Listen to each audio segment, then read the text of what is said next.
Active weather coverage here on the first day of May, and we are focusing on the prairie, specifically into Alberta.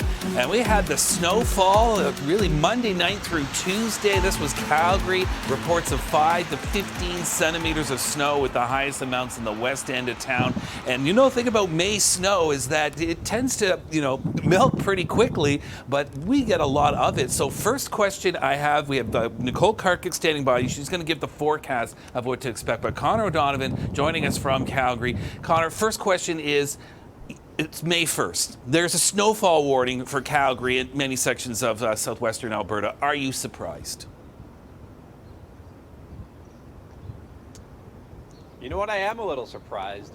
This is my first year. Actually, it's just about a year that I've been in Calgary now, here reporting with the Weather Network. And this time last year, it was pretty warm. I know we talked about in Alberta last year in May, we saw some record-breaking temperatures, and that really had a big impact on the wildfire situation, the drought situation all summer. So, yeah, a bit of surprise, although I know that you might have some proof that this isn't so out of the ordinary here in the West.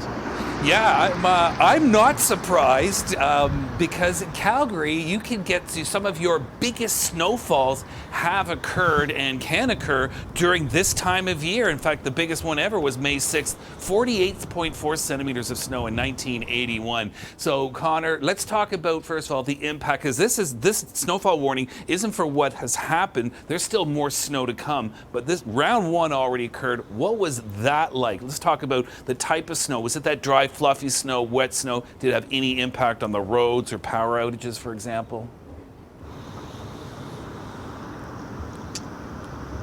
Well, yeah, just like Oilers, Leafs, and Vancouver fans are hoping to say pretty soon here, we're on to round two.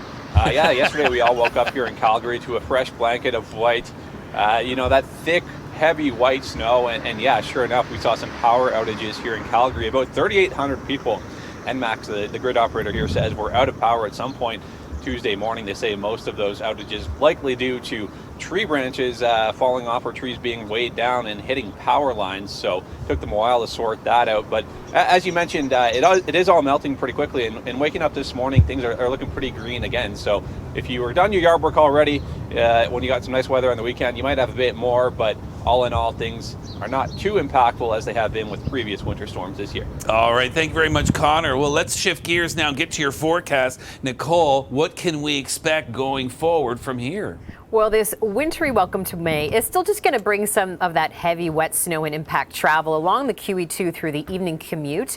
We'll see the rain-snow mix go further west, and that's where we're seeing the blue. That's the snow, but mixing rain at times on the other side of Highway 2. And then through tomorrow morning, we're still going to see some lingering flurries just with those cooler temperatures to start you off.